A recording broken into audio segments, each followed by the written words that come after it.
Vamos fazer o seguinte, chegou a hora, hein, da gente partir pro CT Carlos Castilho, CT do Fluminense, para conversar com o Mano Menezes. E olha quem tá por lá, rapaz. Ele voltou de suas férias. Ricardinho Martins. Já tava no litoral, continuou. Rapaz. Tá fácil, hein, mano? Que fase, hein, Ricardinho? Durou pouco essas férias aí, Ricardinho e Aline. Um beijo, um abraço pra vocês. Bem-vindos ao De Placa, meus amigos. Obrigado, Otávio. Voltou direto para o Rio de Janeiro e ainda com essa moral aqui, viu? Porque não é qualquer um que consegue já voltar assim, ó, fazendo um sofá com o Mano Menezes, o Ricardinho com a moral lá em cima. Aliás, mano, muita moral ele, tô achando que ele tem, hein? Não, ele tem muita moral comigo. Bom dia a todos primeiro. Isso aí é fruto de uma boa relação de anos, né? E de um respeito que a gente tem entre a gente, que é o que fica, né, desse duro futebol em que vivemos. Vocês aguentem Ricardinho Martins quando voltar depois dessa aí, hein? Help me, help you, me ajuda a te ajudar. Bom dia.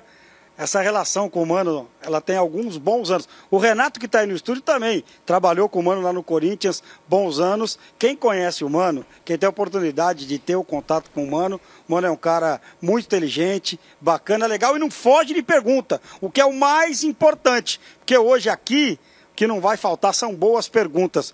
Aline, quer começar perguntando para ele sobre o ano passado, é isso, Aline? Podemos, né? Vamos começar bem, né, mano? Vamos começar com que a gente falou muito ano passado da forma como você chegou, o que você aceitou assumir no Fluminense, um time que tinha 6 pontos e aí uma campanha que completou 40 pontos e conseguiu permanecer na Série A. Uma coisa que a gente ouve sempre do presidente era que você disse, olha, a gente vai conseguir, eu consigo, mas a gente vai ter que fazer um plano especial para isso. A gente vai ter que fazer quase que um planejamento e um projeto voltado para permanecer na Série A. Eu preciso tomar algumas decisões para que isso aconteça. Como é que foi isso? Quando você olha agora de fora, o que você acha que foi fundamental para ter tido êxito nesse desafio, que não é qualquer um que aceita, certamente? Bom, realmente a situação era bastante difícil, né, para falar até pouco, porque 6 pontos em 39 disputados, né, com 5 derrotas consecutivas. Essa era a situação que a gente assumiu. Mas eu acredito muito, analiso os jogadores que tem no elenco quando sou convidado para fazer um trabalho. Não estava trabalhando, essa é outra coisa importante. O treinador não está trabalhando, quer trabalhar, vive disso, acredita nisso, gosta disso, né, tem a paixão pelo futebol.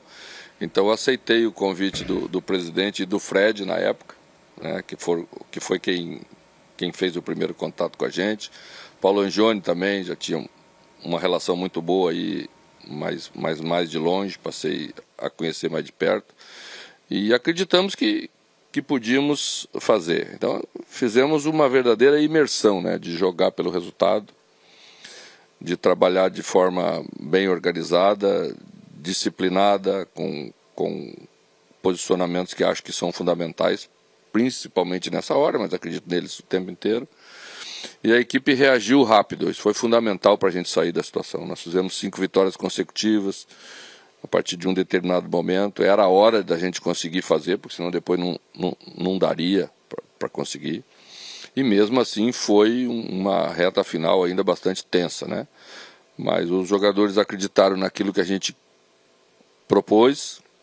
A equipe, né, tem qualidade técnica de sobra para fazer vários tipos de jogo e soube se adaptar às exigências da reta final do campeonato duro, e só por isso a gente saiu, né? Mas foi um ensinamento para todos que estavam aqui, uma grande maioria ainda permaneceu, e a gente espera que isso não aconteça novamente. Presta aqui só um pouquinho. Eu estava olhando o celular aqui, que algumas coisas a gente pode contar. Dia 1º de junho de 2024, manda a seguinte mensagem a Mano Menezes. Help me, I help you. Vocês sabem, né? O popular me ajuda a te ajudar. Boa sorte aí no Fluminense. Com você aí, a chance do Fluminense não cair é grande. Bom trabalho. Ele me responde, vamos lá, vai dar certo. Quando veio o convite, 6 pontos, Muitas pessoas te mandaram mensagens, algumas dizendo que você era louco ou não? Os amigos que gostam muito da gente, eles ficam preocupados com a gente, né? Então, quando você está numa situação de extrema dificuldade como essa, poxa, né? Às vezes você não foi para um outro lugar, nessa hora você vai. Mas eu penso assim, né? Você pode ter dúvidas quando você vai aceitar ou não vai aceitar, você analisa um pouco de cada coisa, mas depois que você toma a decisão, ela está tomada. E aí você tem que fazer o melhor para funcionar bem. Eu falo isso sobre escalação de time titular, às vezes, para iniciar, de uma formação inicial do jogo. Depois que você toma a decisão, falo isso para os assistentes, né? A gente tem que trabalhar para fazer funcionar bem a nossa decisão, né? E foi isso também em relação à decisão de dirigir o Fluminense. Aí você dá um choque nesse elenco, desculpa, Aline, porque você pega um elenco que tinha uma maneira de jogar com o Fernando Diniz, campeão da América, mas que não deu liga no ano passado, a coisa não andava. Aí o Fluminense sai. Então, um jogo onde quer ter a bola, onde quer envolver o adversário, por uma maneira completamente diferente de jogar. Quando você chega, coloca isso aos jogadores, você dá um choque de realidade, porque a realidade não era mais aquela que tinha sido no ano da Libertadores. Você tem que tomar algumas atitudes internas, por exemplo, de tirar um jogador, de mudar a maneira de pensar e de jogar. Conta um pouquinho como é que foi isso. Olha, os modelos de jogo todos são bons, se bem executados, e não são bons quando o grupo não consegue mais executar. Eu acho que a gente tem um bom exemplo do momento que está passando o Manchester City, Perfeito. Um dos maiores clubes do mundo e com o melhor treinador que eu vi aí dessa nova geração. Aliás, se eu fosse dirigente lá, já tinha demitido. Dessa nova geração, né? Então, mas também às vezes para de funcionar. Quem chega faz o quê, né? Você tenta aproveitar as coisas muito boas que tem, tenta mudar as coisas que não estão funcionando tão bem, e foi o que a gente fez num curto espaço de tempo, que precisava resultado num curto espaço de tempo. Então você não pode chegar e destruir tudo, não tem sentido nenhum, nunca, não vai funcionar, você não tem tempo para fazer todas as alterações que você pensa, ou às vezes que são as da sua preferência, e foi o que a gente fez. Primeira coisa, né, o time estava tomando muitos gols e estava fazendo poucos gols. Imagina como o futebol é surpreendente. Aquele Fluminense estava fazendo poucos gols. Um time que tinha feito gol pra caramba na temporada anterior, não estava conseguindo fazer. Então, primeira coisa que resolvemos, precisamos diminuir o número de gols sofridos. Porque eu sempre falo assim, se você tomar 2 gols por jogo, você tem que fazer 3 gols para vencer a partida. É difícil fazer 3 gols por jogo. Né? É só olhar no Brasil aí, quem faz. Então, primeira coisa, organizamos isso, tentamos diminuir, o time começou a diminuir, com a chegada do Thiago melhorou muito mais, porque é óbvio, né? É uma qualidade muito acima, um jogador acostumado a grandes defesas no mundo inteiro. Eu me lembro que conheci pela primeira vez quando ele era zagueiro do Milan, né? Então, fizemos isso, o time diminuiu, aí passamos com essa organização de tomar menos gols, poder vencer jogos de diferença mínima, de 1-0, vencemos 5, 6 jogos de diferença mínima, né? Tivemos a felicidade de ver o Cauã Elias, que era um menino com 18 anos, entrar e começar a resolver os nossos problemas, com gols, né, importantíssimos, acho que fez 5 gols de 3 pontos, gols importantíssimos, né? E a equipe foi resolvendo seus problemas, tá? Mas mesmo assim não deixou de ter posse de bola, e ainda na grande maioria dos jogos o Fluminense teve mais posse que os seus adversários todos, mas foi uma posse mais objetiva, foi uma posse mais em direção ao gol, né, para aproveitar também as situações em que os adversários estavam desorganizados, e por isso vencemos partidas importantes, vencemos jogos contra adversários grandes da parte de cima da tabela. Isso foi dando confiança aos jogadores que poderíamos ganhar de todas as equipes, se fôssemos uma equipe bem organizada, como sempre eu defendo que sejam as equipes que eu dirijo. Acho que foi esse o caminho da retomada, e os jogadores tiveram um mérito muito grande de entender essa proposta que fizemos e executá-la bem no campo.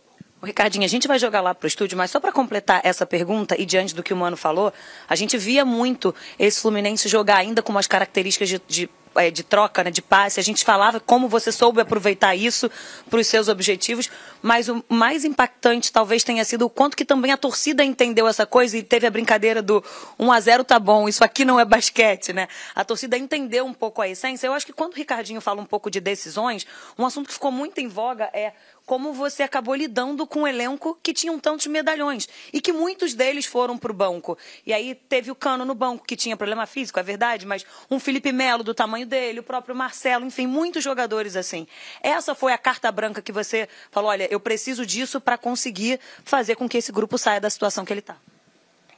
Olha, eu tenho uma longa trajetória já no futebol e não preciso pedir carta branca. Quando alguém me liga e faz o convite para eu vir dirigir um time, ele sabe exatamente o que vai ser feito. Eu tenho uma trajetória onde os fatos corroboram isso que eu estou falando.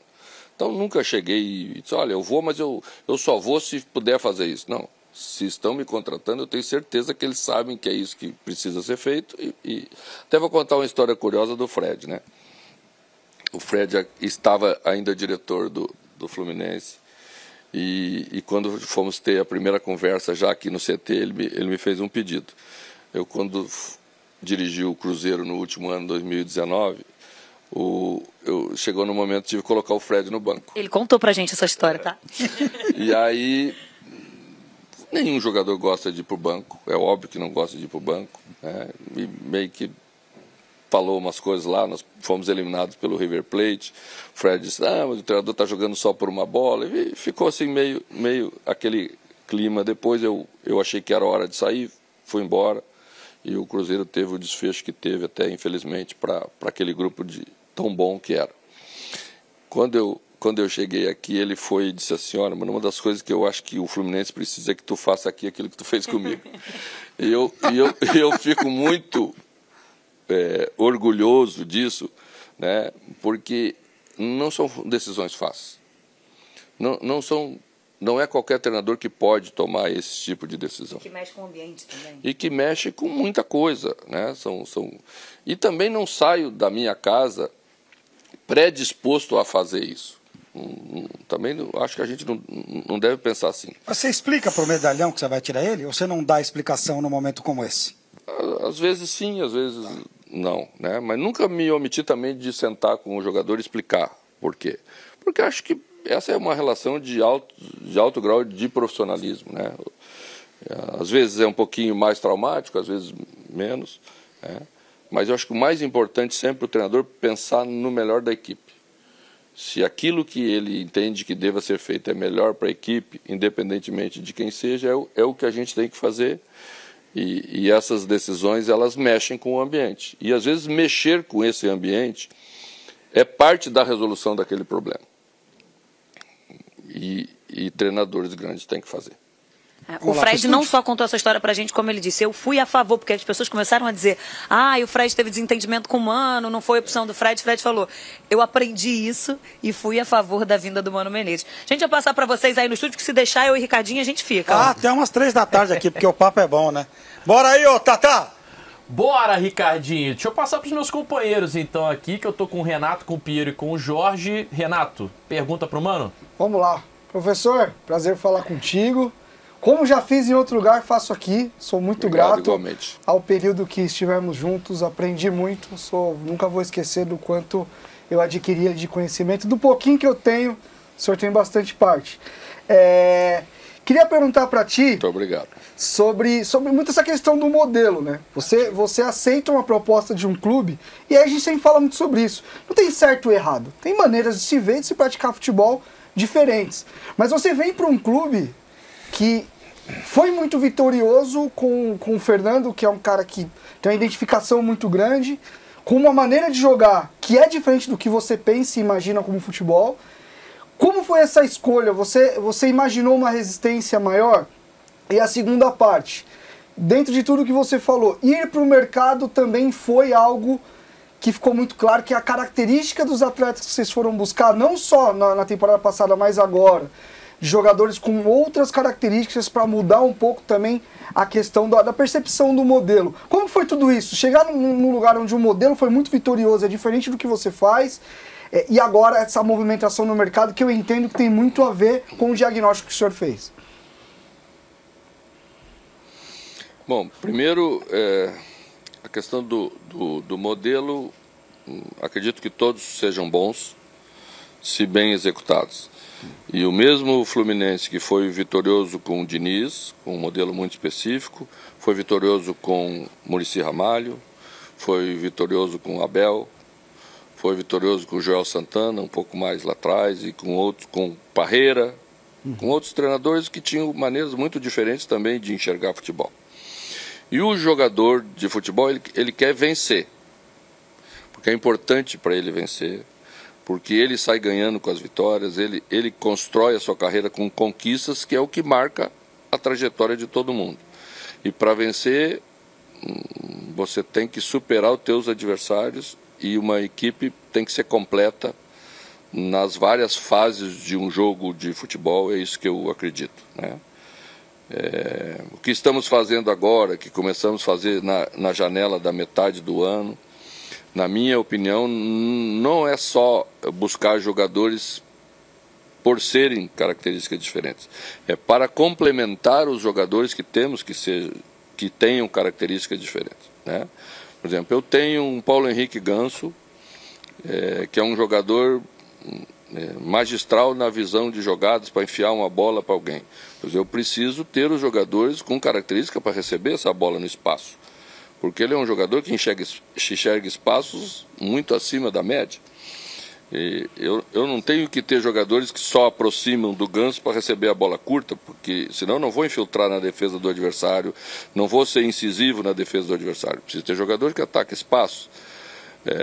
Preciso ter jogadores que no meio-campo percorrem mais espaço, porque Ganso, apesar de ser magistral, não é um jogador que percorre tanto espaço. Então eu tenho que compensar e completar essa característica dos jogadores que temos, e é nessa linha que trabalhamos, né? Então, também estamos pensando em fazer algo mais duradouro. Então fomos buscar jogadores com média de idade de 23, 24, para projetar um período de 3 anos, que é o que eu acredito que o futebol exige para você construir algo consistente e mais duradouro. É mais ou menos a linha que pensamos, é o que o departamento de futebol também está pensando, e unimos essas ideias e fomos ao mercado nessa direção. Na segunda janela seguida já, né? Porque esse foi o perfil de contratação da primeira janela, e eu acho que todo mundo aqui fala abertamente que tem uma constatação de que talvez a linha seguida até então tenha sido algo que não deu certo. E aí você falou um pouquinho do Ganso, só para completar. Não, eu não queria nem deixar passar. A linha seguida deu muito certo. Não deu certo. Só que ela não deu certo na repetição. Tem um período, quando você insiste naquilo para mais uma próxima temporada. Tem um período, vale, funciona bem, os adversários começam a se preparar para aquele modelo, começam a enfrentar, marcar bem. Sim. E você tem que encontrar alterações de rumo, que é o que a gente procurou fazer. E eu dizia mais também de perfil de contratação, não tanto de forma de jogo, né? Um perfil de contratação que deu certo numa forma, dobra a aposta e a aposta não dá certo. Mas isso por conta do Ganso, que você falou um pouquinho do Ganso, e foi um jogador fundamental na reta do ano passado para o Fluminense viver o que ele viveu. Mas aí, jogando para essa temporada, você vê um estilo um pouco dependente dele? Você acha que necessita de um outro camisa 10? Como é que você olha para esse recorte, para essa temporada? Ouço muito isso, né? Que a gente tem dificuldade para achar um jogador, às vezes, para substituir o Ganso. Quem tem? Ia dizer isso agora, você e o Brasil inteiro, talvez o mundo. Quando se tem um, você solta foguete de felicidade. Não vai conseguir colocar 2 no mesmo grupo com uma característica tão grande, tão elevada. Você não tem jeito, tá? Então você encontra jogadores um pouco diferentes e às vezes até importantes, que modifica o jeito da equipe jogar. Por exemplo, fizemos 2 jogos na reta final, com o Ganso com dificuldade nas costas, com outra maneira de jogar, né? Sim. Então é importante que a equipe tenha. Não vai, quando não tivermos ele, vamos ter que jogar um pouco diferente, de outra forma, ou vamos jogar com 2 atacantes mais enfiados, ou vamos jogar com 4-3-3, com 3 jogadores mais posicionados no meio, e temos jogadores para fazer isso. Então vamos trabalhar para que se tenha maneiras diferentes para atuar em situações diferentes, que é o que eu acredito muito que a equipe tem que ter. Vou passar para o estúdio de volta aí, mas quem trabalha sabe. Eu sou Gansete, né? Eu sou Ganso Futebol Clube. Tinha que ver a cara do Ricardinho quando ele dizia do Ganso. Eu vi esse menino nascer, né?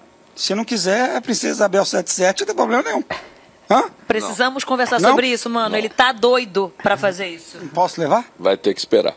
Mas se eu pegar agora aqui, eu tenho um voo à tarde, eu levo. Fiz um cálculo rapidamente, a sua ficha é a 28ª. Então vai ter que esperar um pouquinho. Dá uma risada aí, né? Fala do estúdio aí. Eu sou o Ganso joga mais bola que o tal do De Bruyne, que vocês gostam aí. O Ganso é fora da curva. Aliás, meu querido Dorival Júnior, o Ganso não tá na seleção. É uma vergonha. Piero, tem pergunta pro Mano? Fala, Mano, um prazer falar contigo. Eu vou agora para uma pergunta um pouquinho mais espinhosa. A gente olha o chat, o nome que mais aparece ali é Marcelo, né? Fala um pouquinho sobre o Marcelo. Quando você, mano, reflete sobre o que foi a relação com o Marcelo na temporada, como você entendeu as características dele e o nível de futebol do Marcelo quando você encontrou, fazer as escolhas, né? Quem joga, quem não joga, Diogo Barbosa, disputa com o Marcelo, a relação dele no banco, o episódio em si, né, da não entrada dele e o que aconteceu ao seguir. Quando você reflete para o que foi a temporada passada e a relação com o Marcelo, como você coloca hoje? Como que a gente pode ponderar como foi essa relação?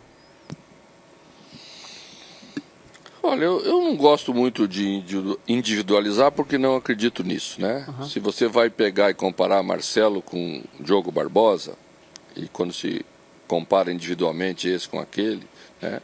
Muitas pessoas não tem comparação. Realmente não estamos comparando atletas quando escolhemos esse ou aquele para jogar. Sempre procuramos dar à equipe aquilo que a gente entende que seja o necessário para dar, às vezes mais competitividade, às vezes mais disputa, porque o jogo não está tão limpo. Então temos que tornar a equipe mais forte sempre, eu sempre penso nessa linha. Acho que a questão de Marcelo já foi falada, eu acho que é uma questão que faz parte do passado. Eu acho que as brigas que a gente faz na beirada do campo ou no dia a dia nunca são boas para ninguém, né? Não tem vencedor nem vencidos nesse tipo de conversa, não é isso que a gente quer, muito pelo contrário, tá? Mas também temos que tomar decisões importantes, é o que a gente sempre faz, e sempre pensando para frente. Os jogadores são grandes jogadores, são craques, né? É um pecado que eles fiquem mais velhos, né? E que vai chegando a hora deles parar. É sempre muito difícil. Acho que o Falcão tem uma frase, Paulo Roberto Falcão tem uma frase maravilhosa sobre isso, que é a única pessoa que morre duas vezes, né? Quando para de jogar e depois quando todos nós vamos. Porque esse momento é um momento muito duro para todos, eu já convivi com muitos, né? E a gente sempre tenta respeitá-los exatamente pela trajetória que construíram, mas também exige o mesmo respeito, porque é necessário para quem está aí comandando o trabalho que se tenha o caminho certo, da maneira certa, porque não é só um, né? São 40 e poucos profissionais. Então, o mesmo respeito que eu tenho que ter com um, eu tenho que ter com os outros 41, 42 que dirijo. Só que você vai ficar bravo comigo, mas eu vou ter que insistir um pouquinho nesse ponto aí. Porque eu não vivo o dia a dia do Fluminense, tá, mano? Eu não estou aqui no dia a dia, eu não acompanho o dia a dia, mas a gente está nessa brincadeira aqui há algum tempo e a gente recebe algumas informações. O Marcelo é um grande jogador, ou foi um grande jogador, um ídolo do Fluminense, quis voltar ao Fluminense.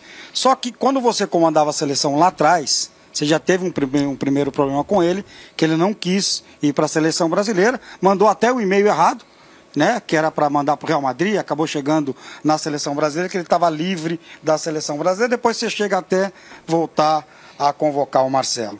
E pelo que a gente apurou, e aí eu estou te perguntando, porque você estava aqui vivendo o dia a dia, o Marcelo muitas vezes pensava muito mais nele do que no grupo, do que no Fluminense. E você deu uma entrevista lá no sul do país dizendo que aquilo que aconteceu na beira do campo foi a gota d'água. Queria que você contasse, se puder, um pouquinho mais desse dia a dia. Porque o Marcelo é um grande jogador, mas as informações que o dia a dia dele realmente eram complicadas. Acontecia isso aqui? Olha, o mesmo treinador da seleção, que daqui a pouco teve problema na convocação aqui, levou o Marcelo para a Olimpíada. Então não dá para olhar só a parte ruim. Perfeito. Tem muitas partes boas, aliás. certamente a maior parte das questões são boas, senão não teria construído a trajetória vencedora que construiu. Então, a gente tem que cuidar um pouco, que às vezes nos momentos difíceis se valoriza muito o ruim e se esquece o bom que construiu. Não tivemos muitos problemas com ninguém aqui, a maioria foi profissional. E o exemplo é esse, um ano antes foi campeão da Libertadores. Perfeito. Então as coisas não podiam ser tão ruins de relacionamento se o Fluminense conseguiu ser campeão da Libertadores e fazer a trajetória que fez. Depois a coisa fica muito negativa, eu não enxergo dessa forma. A tentativa de quem comanda sempre é levar as coisas até o final da temporada, da melhor maneira possível, para tomar as decisões que a gente precisa tomar, sejam elas para lá ou para cá, também no final da temporada. A gente tentou fazer isso, mas às vezes não dá, às vezes acontece uma coisa que a gente tem que interromper. O clube entendeu que deveria ser assim, dessa forma, e assim foi. Para encerrar, não falo mais em Marcelo. Você se assustou quando você põe a mão nele e ele tem aquela reação? Você não esperava de maneira alguma a reação que ele teve? Não. Acho que foi uma coisa de beirada de campo. E certamente não foi da coisa mais importante que aconteceu por ter tomado a decisão que tomou. Ótimo, ótimo. Vamos o quê? Continuar? Joga pro estúdio, vamos Jogar lá pro estúdio? Vamos porque o Marcelo já falamos, hein? Todo mundo queria saber do Marcelo, já perguntamos. Boa. Jorge, tem pergunta pro Mano? Tem. Mano, bom dia. Você falou aí do perfil de contratações, né? Do Fluminense buscando aí jogadores mais jovens para um prazo mais extenso aí de maturação, de consolidação. E eu queria ir nessa linha de mercado. A gente tem visto muito uma preocupação com um inflacionamento dos valores, né? Tá tudo muito caro, tá difícil contratar, enfim. E a gente ouve pouco treinadores falando sobre isso, porque a gente pensa que é uma questão que fica mais restrita à diretoria, mas o treinador ele participa desse processo, né? Indicando, vendo as dificuldades e as oportunidades de mercado. Tá muito difícil, Mano, assim, você vê algum ponto de virada nisso? Ou a gente daqui pra frente vai conviver com essa realidade? É uma realidade que veio para ficar, de valores muito elevados e que dificultam a captação de reforços no mercado. Como é que você enxerga isso, Mano? Olha, eu acho que a gente está vivendo um momento de extrapolação, principalmente na nossa realidade nacional, né? Nós não podemos nos comparar com a Inglaterra, nós não podemos nos comparar com a Alemanha. Nossa realidade de economia é diferente no país. E acho que nós estamos vivendo uma bolha que certamente vai ser furada logo aí na frente, porque os clubes não vão conseguir honrar compromissos, sustentar negociações em valores desse tamanho. Não temos receita para isso. Estou falando da média dos nossos clubes. Temos aí 2, 3 exceções? Temos. Eles podem fazer negociações diferentes da realidade. Então, aqui no Fluminense, a gente tem que trabalhar com números mais abaixo. Temos que encontrar soluções que não sejam as mesmas que eles podem encontrar. Temos que valorizar a nossa formação. O Fluminense tradicionalmente tem, né, formação muito boa, que é feita em Xerém, e você sabe muito bem. A gente precisa encontrar alternativas de negociação um pouquinho diferentes, temos que encontrar mercado alternativo, né? E haja vista aí, estamos estourando o limite de jogadores estrangeiros. Não é porque nós achamos que os de lá são melhores do daqui, é porque os números são mais baixos, porque a realidade econômica deles também é menor do que a brasileira. Então você tem que encontrar soluções. Mas não acredito que os clubes vão, por muito tempo, suportar isso, né? É meio que uma realidade cíclica no futebol brasileiro, né? Quando aparece algum dinheiro novo, a gente começa a fazer negociação mais alta, né? Mas daqui a pouco esse dinheiro novo acaba e a realidade dura chega, porque a gente tem que honrar esses compromissos. Então eu como treinador sempre trabalho na direção de uma realidade um pouquinho mais, né, pé no chão, porque as consequências dessa viagem às vezes vêm e são mais duras para os clubes e causam mais problemas a longo prazo depois, que a gente não pode cair nessa tentação. E diante disso, qual você acredita que seja a realidade do Fluminense para esse ano? Porque a última entrevista que a gente teve com o presidente, ele falou que dos 6 anos de gestão dele, esse seria o ano, talvez, de maior folha do clube. A gente viu o Fluminense tentar um Richarlison, a gente viu ele fazer uma proposta bem alta para um jogador como o Rony. A proposta, as informações que eu tenho para o Cuéllar também foram propostas muito boas, 3 grandes jogadores que acabaram não dando certo. O que você espera de contratação e como o Fluminense acredita que se posiciona nesse cenário para essa temporada? O Fluminense é um dos grandes clubes do país e não pode ter a responsabilidade de brigar por conquistas. Essa é uma responsabilidade que nós temos que assumir, que o torcedor do Fluminense quer que quem trabalha aqui, quem dirige o clube, sempre percorra, né? Às vezes há uma confusão ou uma leitura incompleta do que é um investimento num jogador de futebol, porque você enxerga só o salário. O investimento que se faz para trazer o jogador, geralmente é a parte mais do bolso inicial que um clube tem que fazer, né? E você precisa somar esse investimento com o salário mensal. Esse pacote todo do Fluminense sempre é mais abaixo do que vai ser o do Flamengo no início, do que vai ser o do Palmeiras, do Botafogo hoje, né? Mas tem que pagar, né? Sim. A conta vem, você tem que pagar. Que nem boleto, né? Começa a aparecer daqui a pouco, né? Daqui a pouco começa a aparecer os boatos aí, não tá pagando, questionamento, não tá, e você já vê que você começa a ter problemas também. Então, a gente pensa, e o clube tem sido muito correto nisso, em cumprir aquilo que se propõe a fazer. Então, a negociação precisa ser uma negociação mais a longo prazo, não pode ser um desembolso à vista, precisa escalonar um pouco esse investimento. Você pode fazer isso em negociação que o presidente e a sua direção têm uma noção muito boa para fazer, e pensar nesse pacote como um todo, que é o cálculo que você tem que fazer em 3 anos de administração. Então, o Fluminense está indo nessa linha, né? Está fazendo aquilo que tem capacidade para fazer, e eu prestei muita atenção na declaração do presidente Petralha do Atlético Paranaense, que o ano passado foi o ano que o Atlético mais investiu na sua história. Ano do centenário. E caiu. Né? Então, assim, sem dinheiro, é impossível você construir um time para disputar entre os primeiros. Mas, às vezes, com dinheiro, você também não faz um time, né? Uma vez o Real Madrid contratou os Galácticos todos, gastou dinheiro pra caramba e não ganhou nada. Fez muito marketing. Né? Então, assim, a gente precisa ter bastante conhecimento nessa hora, precisa acalmar, às vezes, um pouco o entorno, né? Porque você enxerga o lado fazendo grandes contratações bombásticas, e você quer nome, né? Às vezes, menos nome, momentaneamente, vai ser o grande jogador de amanhã. Muitos jogadores chegaram no Fluminense e se transformaram em grandes jogadores campeões da Libertadores. Quando chegaram, provavelmente não eram colocados como campeões de Libertadores. Os grandes times se constroem assim. Também se constrói assim. Então a gente pode fazer bem feito e ambicionar a conquista, que é o que nós temos que ambicionar sempre. Sul-Americana? Prioridade, não? Não, prioridade é o Campeonato Brasileiro, sempre. Né? Os outros todos estão aí. A gente tem condição de estar, porque são torneios, eu falo torneios mais curtos, né?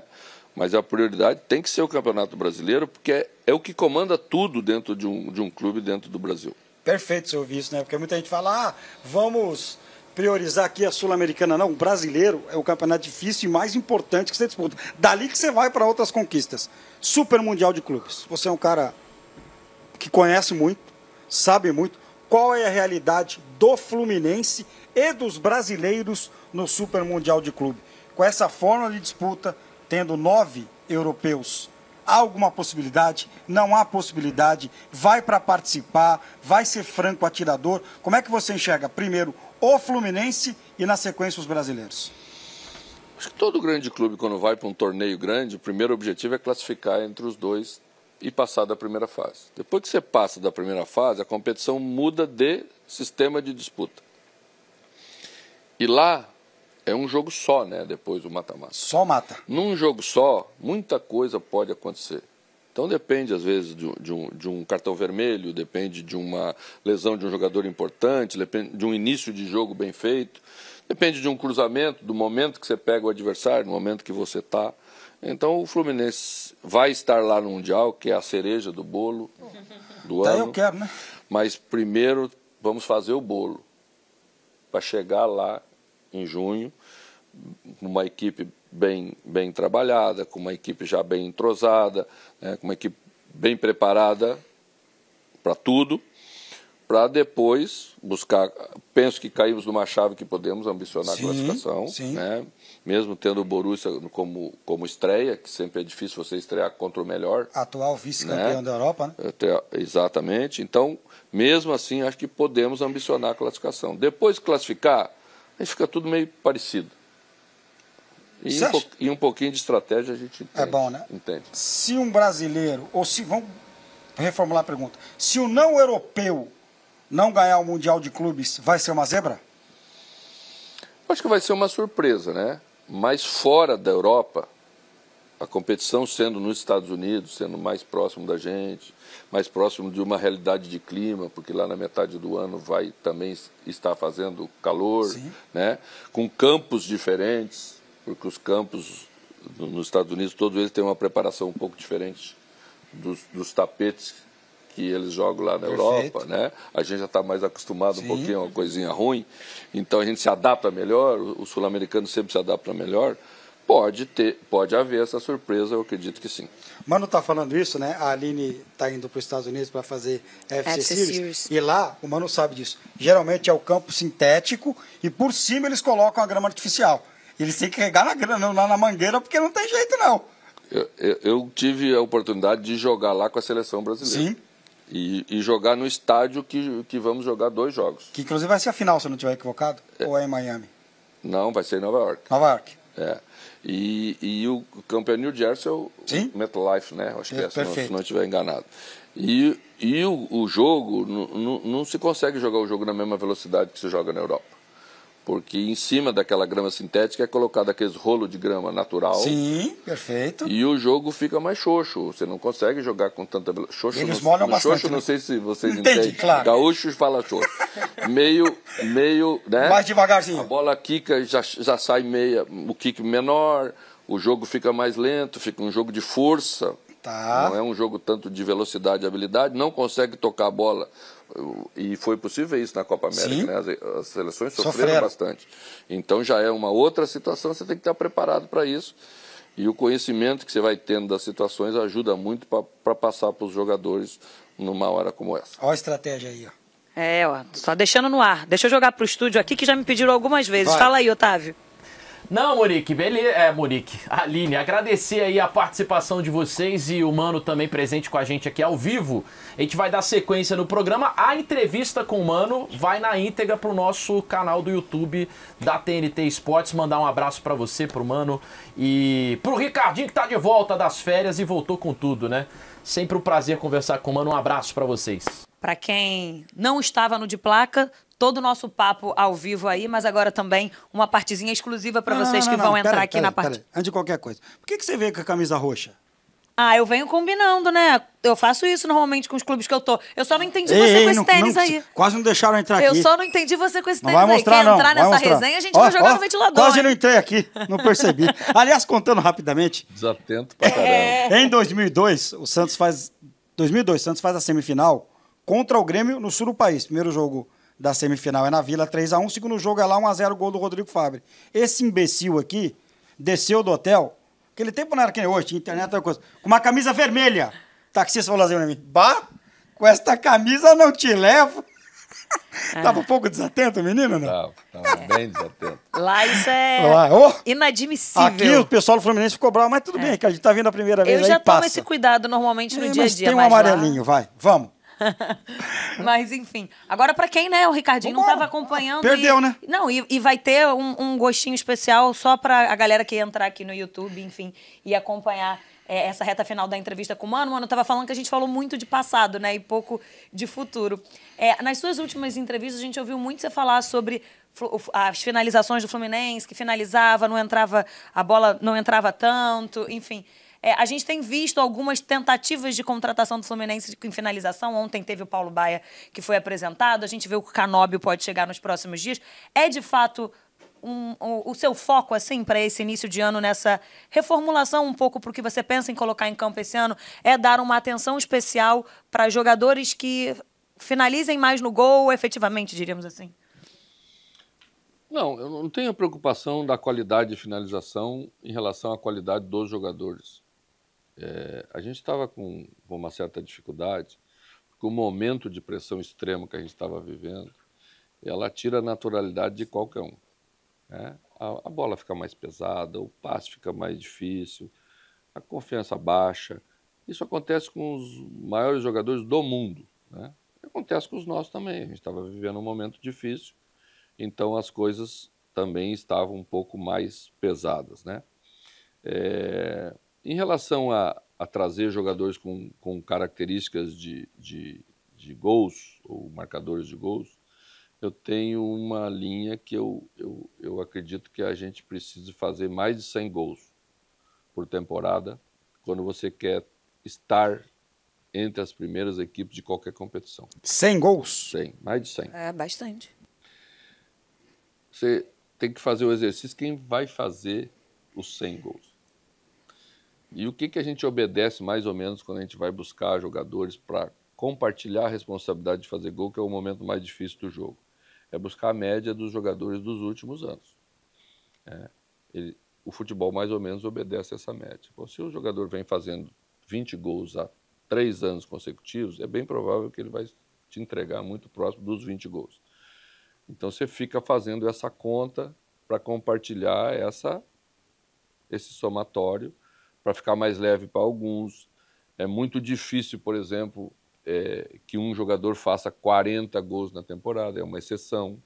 O Cano teve isso, né? Teve isso. No ano da Libertadores. Mas você vê como ficou sobrecarregado para sim. um só, tantos Definir. gols, que Exato. no outro ano, quando não aconteceu, o time Ninguém já tinha. sentiu um Perfeito, pouco. perfeito. Então você precisa ter mais gente com essa responsabilidade para aliviar o peso de um carregar tão sozinho. Então a busca é dentro dessa linha também.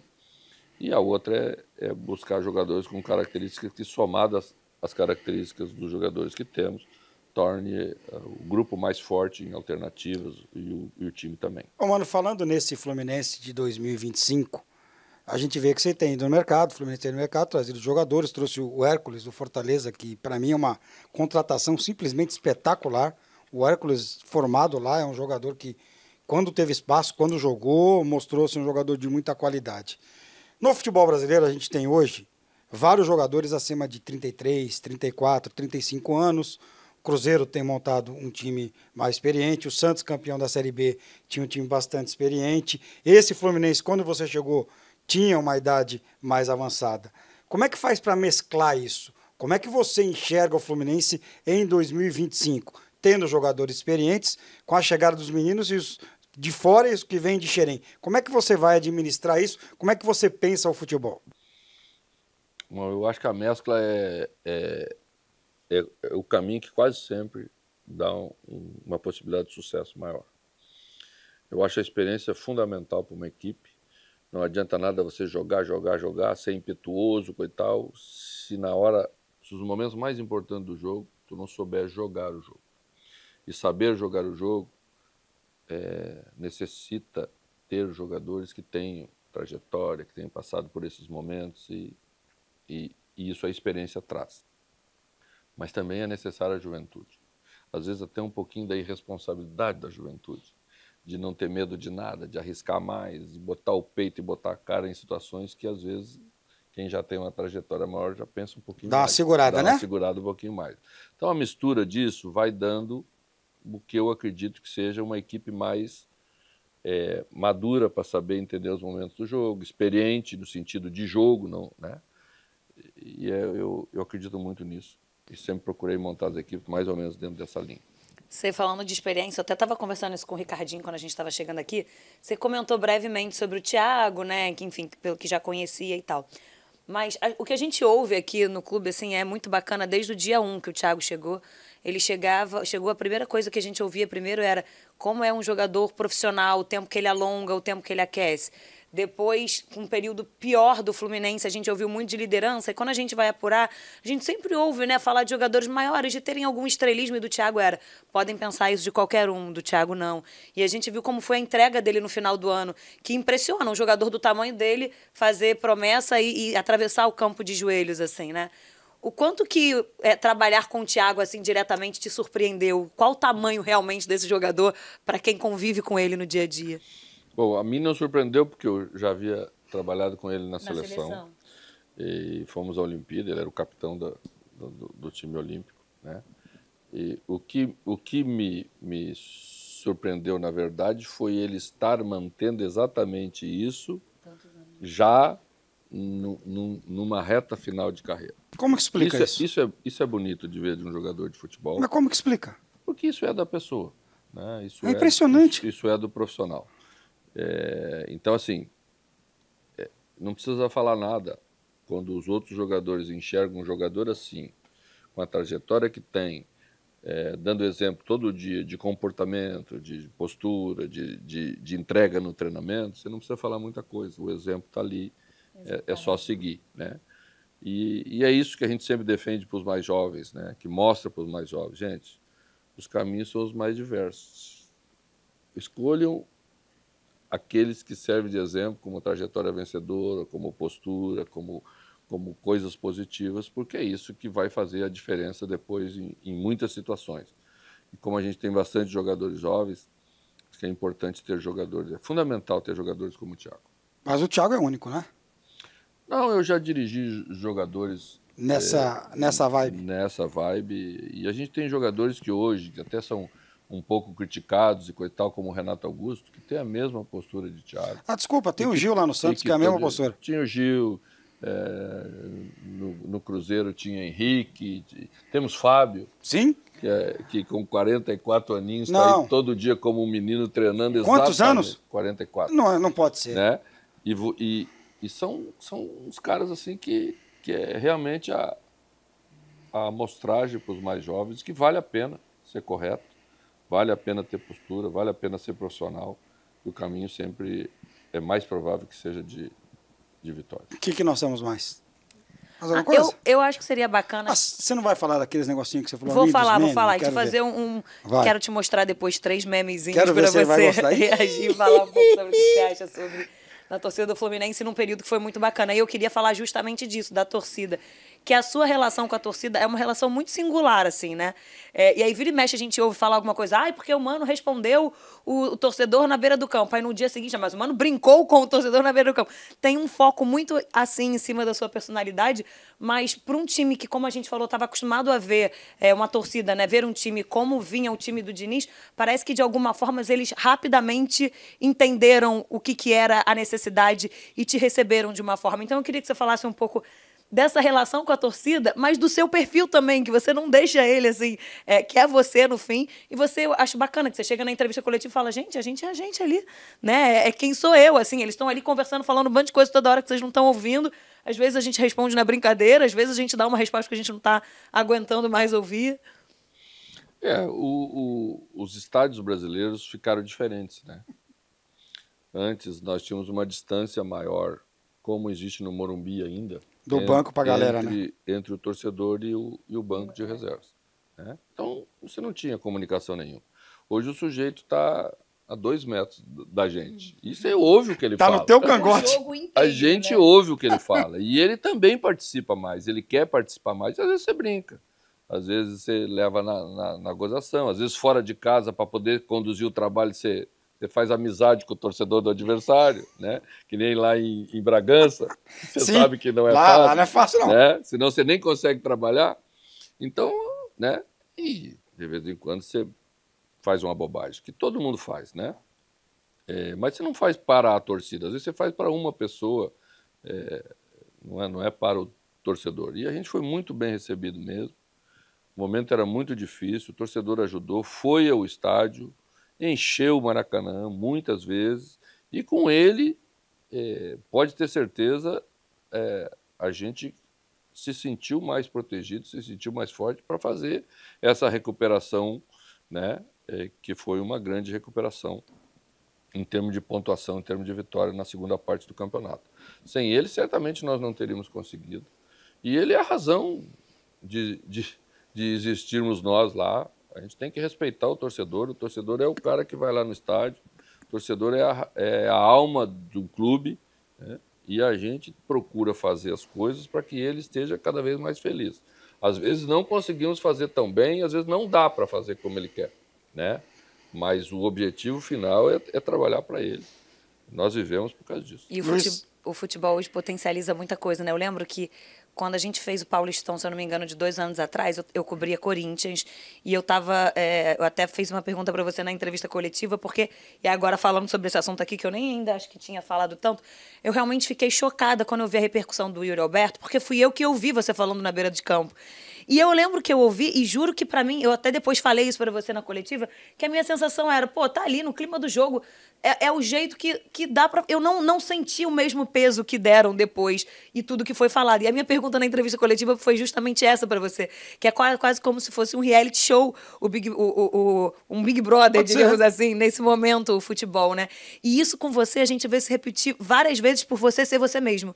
Nesse caso do torcedor em campo, no caso do Yuri Alberto em algumas vezes. Você acha que isso prejudica o futebol hoje? Eu recebi um livro de presente no final do ano de Natal da Camila, minha filha, e o título do livro é o seguinte: A Coragem de Não Agradar. A gente vive um momento assim de muita mentira na postura só para ser simpático, só para agradar as pessoas, né? Então a falsidade às vezes é mais bem aceita do que a verdade. E isso é muito ruim para nós todos, como sociedade, como relação, né? A mentira se dá bem e a verdade se dá mal. Até onde vamos ir com isso? Até onde vamos parar com essas bobagens todas? E a segunda é essa mesmo, né? É a repercussão que as redes sociais querem dar para coisas que não têm importância nenhuma. Aquilo na beirada do campo não tinha importância quase nenhuma, né?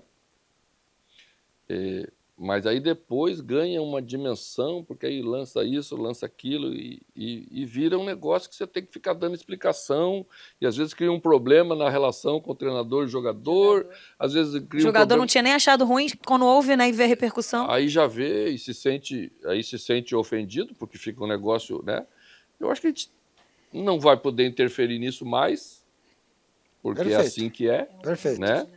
A gente, na verdade, vai mudar os comportamentos, vai deixar de ser mais autêntico, vai deixar de ser mais a gente mesmo por uma preocupação que eu acho que a gente não deveria ter.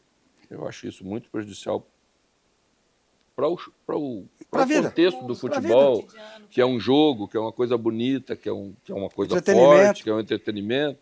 A gente cada vez vai mexendo mais, vai ficar engessado que nem entrevista às vezes. É isso. Você cuida a palavra que você vai falar, não fala o que você quer, porque pode ter repercussão não sei aonde. Aí todo mundo fala lá depois, pô, todo mundo fala a mesma coisa na entrevista. Claro, só pode falar a mesma coisa. Tem que ser quadradinho. E vai ficar quadradinho, vai ficar cada vez menos atraente, menos a gente mesmo, que eu acho que é o que a gente deveria ser.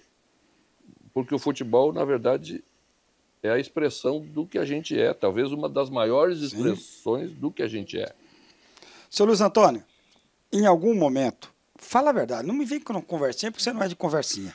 Na reta final, quando o Fluminense deixa de ganhar, o Fluminense empata no Maracanã, com o Criciúma, mas tem um jogo antes que empata também, não tem? Com o Fortaleza. Fortaleza empata com o Criciúma. Empata com o Grêmio também. E empata com o Grêmio. Um gol no último minuto, pênalti. Pênalti. Aqui, fala a verdade para mim. Você achou que não ia dar? Principalmente você empata com o Criciúma ali e o Criciúma já rebaixado, você vai para a última rodada contra o Palmeiras. Você achou que a casa ia cair? Não, nunca achei, porque a gente trabalha sempre no sentido de não deixar acontecer. E a gente é privilegiado, porque a gente pode interferir em não deixar acontecer, né? O treinador menos, os jogadores mais. Sempre os jogadores têm uma parte mais difícil, uma parte mais importante, seja nas conquistas ou seja nas outras questões. Mas o treinador pode, né? O treinador escolhe a formação, escolhe o sistema que vai jogar, vai fazendo tudo isso. Eu tive mais dúvida no início... Quando você chegou? Quando chegamos e olhamos para aquela tabela e Distância aquela montanha enorme, né? que não só tinha subida, né? Tá. Do que depois. Porque depois as pessoas não se deram conta. Mas o Fluminense, quando saiu depois da zona de rebaixamento, nunca mais voltou. Perfeito.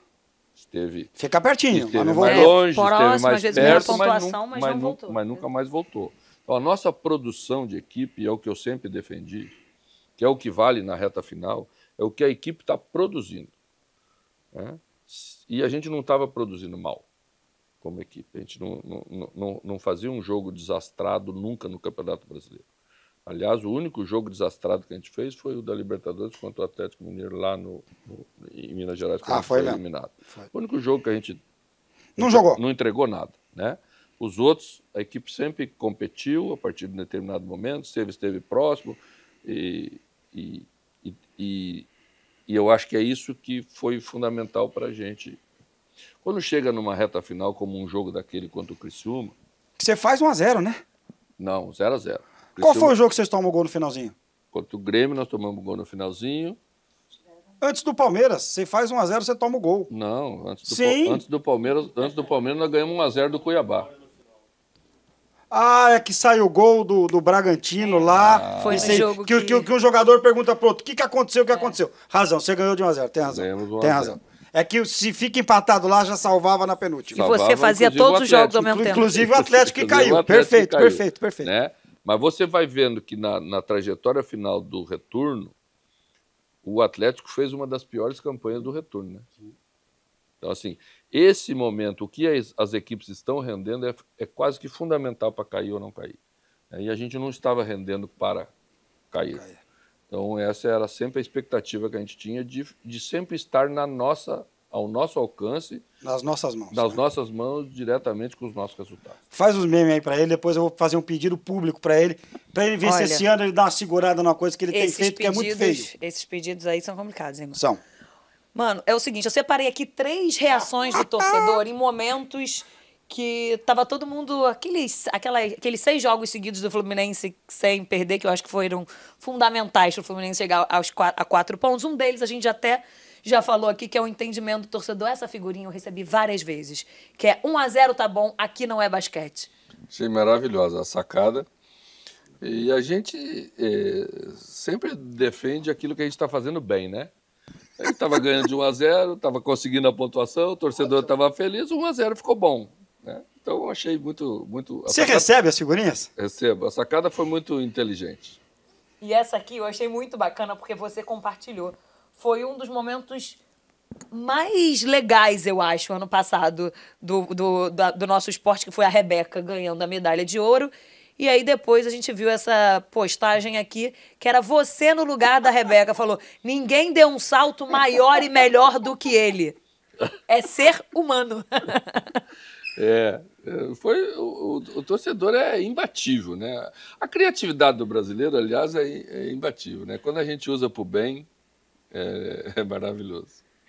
E a última... Manda a última, vai. Que foi também de Olimpíada, também sobre salto, e era a plaquinha de um torcedor na arquibancada do Maracanã. Parece o Superman, mas é humano.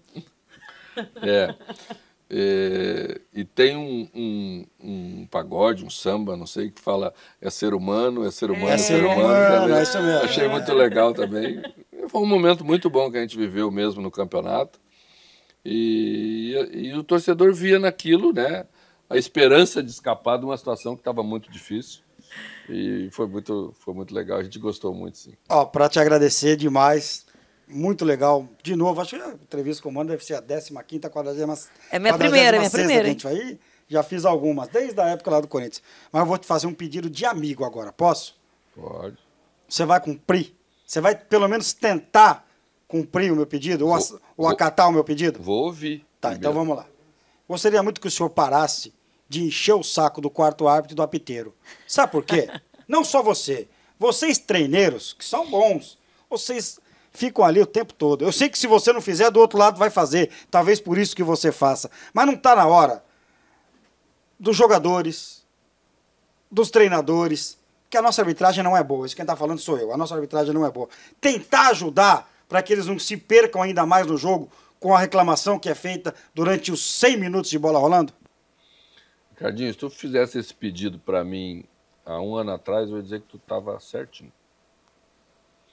Ano passado eu tomei 2 cartões amarelos desde que eu estou aqui no Fluminense e devo estar em 18º colocado em reclamação. Tem uma turma aí que está bem na minha frente esse ano. Esse ranking, 18º. Bem, esse ranking aí tá bem lotado. Tem gente de fora aí tomando conta também no ranking da reclamação. Entendi. Tá? E eu penso que às vezes a gente exagera. É óbvio que a gente exagera. Envolve muita coisa. Você está nessa pressão toda, daqui a pouco você faz mas tenho me policiado para não fazer. Tá? Tenho me policiado para não fazer. Vou estar de olho, hein? É bom você dar uma olhadinha na Europa, você que faz parte de transmissão de Champions jogo da Europa, League. de como que se comportam os treinadores lá também. Você reclama também? Reclamo. O Pepe reclama? É que aqui... Pô, até o Pepe reclama. Né? É que aqui é uma coisa importante para a gente falar para as pessoas porque elas entendem. Lá, aqui a pessoa, quem faz a transmissão, não se preocupa em não mostrar aquilo. Tá. Se preocupa, aliás, em mostrar demais. Lá na Europa, as pessoas acham aquilo feio assim como nós. E o que é feio, eles não mostram tanto. É uma questão de vender bem aquilo que você está vendendo, né? Por exemplo, a Premier League, você sabe quem gera a imagem da Premier League. A própria Premier League. A própria Premier League. O dia que nós gerarmos a imagem daquilo que nós mesmos fazemos, também essas bobagens... A própria Champions, é assim. Essas bobagens não vão ser mostradas. Então nós vamos entender. Porque eu falei isso fico muito à vontade, porque eu falei há 2 anos atrás, quando se começou a direcionar para o treinador a culpa da má arbitragem. Aí então se direcionou punição para o treinador. Aliás, até quero abordar um assunto depois, aproveitar para abordar. É como se o treinador fosse o culpado da arbitragem não ser tão boa. Olha, vocês estão apontando o canhão para o lado errado. O treinador vai ser punido, vai ser isso, vai ser aquilo. A arbitragem não vai continuar tendo alguma dificuldade. Continuou tendo algumas dificuldades. Acho que os treinadores têm que melhorar. Acho que todo mundo tem que melhorar.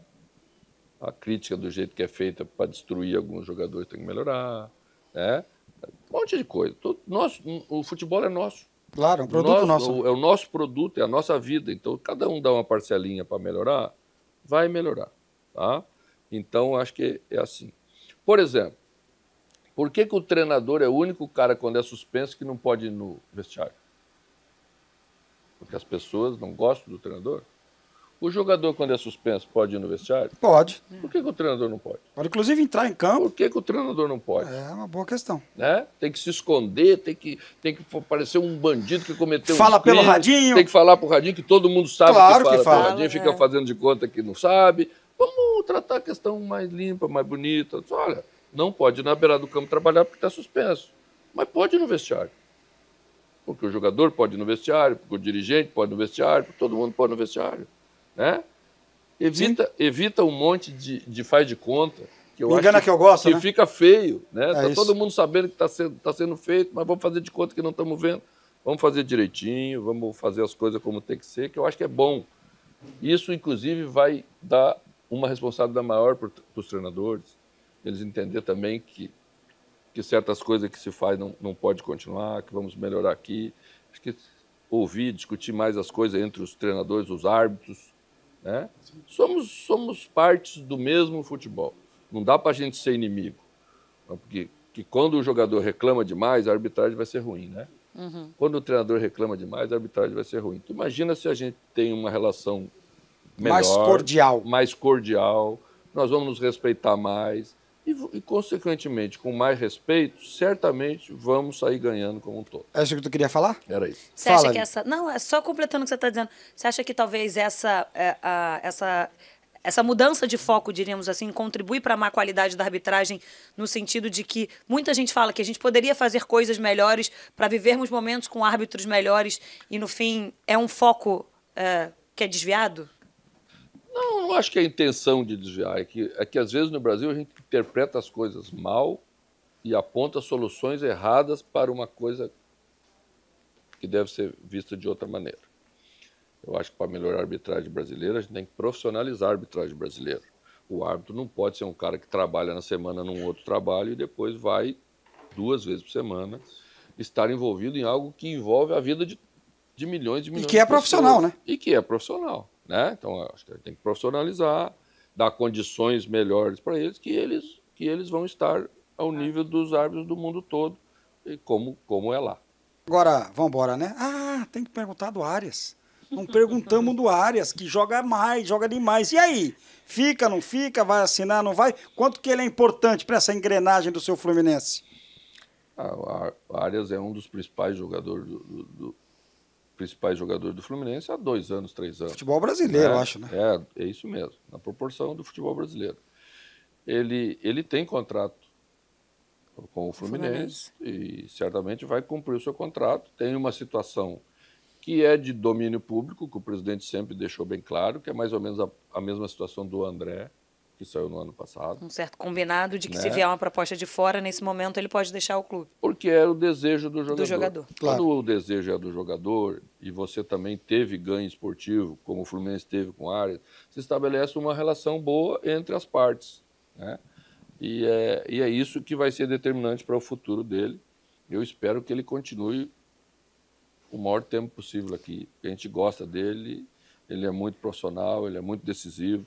E todo o time queria tê-lo e a gente também quer tê-lo. Mano, eu diferente do Ricardinho... Não, é que eu diferente do Ricardinho, Que? A gente começou a trabalhar mais próximo nesse ano, assim, a gente sempre fala das suas entrevistas, o quanto que você realmente é sincero, mas ainda não conheço tão bem a sua forma de trabalhar, por isso que tem algumas perguntas até de dúvida que a gente faz. Aí quando você falou esse negócio do Arias, algo que chamou a atenção ano passado e que o torcedor fluminense meio questiona é, o Diniz pediu, não, eu preciso que o Nino fique, eu preciso que o Arias fique, eu preciso que o André fique, depois da Libertadores pode liberar. Você faz esse tipo de associação também? Você faz esse tipo de pedido? Esse jogador para mim é fundamental para a próxima temporada, eu quero que ele fique, ou você vai entendendo mais a realidade da diretoria, conversando? É que com os nossos aqui, o Diniz já gastou todos os direitos Todas as de pedir. fichas. Ele já fez todos os pedidos. Então Não tem muito o que fazer. Ele já gastou. Eu já peguei a segunda parte, entendeu? Eu acho assim, é muito complexa essa relação toda. Não é só o treinador que chega e diz, eu quero que fique ou eu quero que não fique. Envolve, às vezes, a situação financeira do clube, envolve o desejo do jogador, a realização do desejo profissional dele, a necessidade de você ter ganhos financeiros com transações, porque isso influencia no bem-estar do resto todo da instituição, e o bem-estar todo da instituição, às vezes, também passa a ser uma coisa muito importante. Às vezes você não tem outra saída, às vezes você tem caminho para administrar, e é tudo isso. O Fluminense administrou muito bem a situação para ser campeão da Libertadores. E teve o mérito, como direção e como treinador, de fazer essas questões. Mas depois elas têm outro desenrolar. E a gente também tem que ir encontrando outras soluções. Trazer novos jogadores, que sejam os novos que saíram, né? Às vezes demora um pouquinho, às vezes o torcedor compara. Por exemplo, ano passado, durante essa pressão toda, a gente perdeu o André. Sim. Um dos melhores volantes do futebol brasileiro. Que talvez você tenha conseguido repor agora. Com a chegada do Hércules, mas vai demorar um pouquinho. Exatamente. Aí a gente trouxe Facundo Bernal. Joga, hein? Não vai ser período de adaptação. Não vai ser o André que saiu. Não. Talvez vai ser o André que chegou. Exato. No Fluminense lá atrás, né? Então você tem que ir trabalhando para que as coisas... faz parte do trabalho de um clube como direção e do treinador que está executando o trabalho aí. E eu juro que é a última agora. Liberar e eu vou fechar pelo seguinte. Se ela começar a te incomodar muito aqui, você me avisa que eu ligo pra ela. Eu não posso perder essa oportunidade claro aqui, que não. porque a gente várias vezes entra ao vivo, fala várias coisas. Eu acho que quando a gente tem oportunidade de falar diretamente, essa é a melhor forma. E a gente, quando apura, né, a gente ouve várias coisas, é óbvio. Cada um fala o seu ponto de vista, o que enxerga, enfim. E eu acho que aqui tem uma ruptura de formas de trabalho muito grande. De novo, não é que um é bom e que um é ruim, são perfis diferentes. E aí se fala muito da forma de relacionamento, como é o seu relacionamento com os jogadores. Se você pudesse, né, falar um pouco sobre isso e explicar que às vezes o jogador está acostumado com uma coisa e aí tem essa ruptura e aí no primeiro momento sente algo mais, né, algo diferente. de como você lida e como você trabalha com esse dia a dia. Se de fato você acha que é um ambiente estritamente profissional, você falou até, acho que de algum ponto que a gente entrou aqui na entrevista, dos medalhões. Às vezes eu converso, às vezes eu não converso. Você tem uma postura de, o líder aqui sou eu, e a gente precisa ter essa postura de liderança e de hierarquia, que é importante também num grupo, da sua forma de trabalho, essencialmente, nessa relação com o jogador. Acho que seria bacana a gente ouvir um pouquinho. Quando eu me referi de às vezes falo, às vezes não falo, não era com medalhões. Era com todos, porque às vezes é necessário você falar, porque a situação é mais drástica, ou é mais de ruptura, e às vezes ela é natural. A saída de alguns é natural e a entrada de outros é natural. Aí não é necessário você conversar, porque está claro para todos, né? Eu sempre trabalho as questões gerais, coletivas, com o grupo, para todos saberem o que estão sendo feito. As individuais de cunho pessoal, que são essa eu trato diretamente com cada jogador, né? E procuro tratar eles com bastante diálogo e condução, até diferente do que as pessoas me veem lá fora. O nosso dia a dia é claro para todos, é conduzido assim. Sou já bem rodado no futebol para saber que às vezes você toma uma decisão para cá, sai uma noticiazinha lá, um agente liga para você, aí te dá uma soprada no seu ouvido. Tudo isso eu sei que funciona assim e nós sabemos que é assim que funciona, tá? Mas aqui dentro não existe mentira dentro de uma condução de 40 profissionais. Não passa uma mentira. Amanhã o cara já sabe. Amanhã o outro já sabe. Então, assim, não dá para conversar uma conversinha aqui e outra conversinha lá. Isso não passa. Todo mundo se fala. Isso não passa, né? Então, assim, no futebol as coisas são claras exatamente por isso. O treinador procura ser o mais justo possível, porque é a justiça que o jogador aceita, né? Por mais que ele queira jogar, se na visão dele é justo que jogue outro jogador, a aceitação do grupo é maior. Então, a condução tem que ser nessa linha, tem que ser assim como a gente faz. É isso que a gente acredita que dá certo. E o ambiente é 90% da nossa brincadeira. Agradecer imensamente você, mano, por sentar aqui, enfim. Ó, 1h e pouco de resenha. Pois é. Ó, eu tô tentando encerrar, tá todo mundo vambora, vendo. O que tu vai falar aí? Tchau, ó. Pois Pinheiro tá só olhando pra gente. Vou agradecer imensamente ao Mano aqui, mano. É abraço. sempre muito bacana te ouvir. E como o Ricardinho disse, o quanto que você é sincero. Pra gente é muito bom fazer papo assim, que fala realmente o que pensa, realmente o que... Esses papos assim é o que me deixam mais à vontade. Obrigado, tá? Um abraço. Bom ano pra você, viu? Obrigada também. Estaremos juntos por mais um ano. Vai. Tchau. Tchau, gente.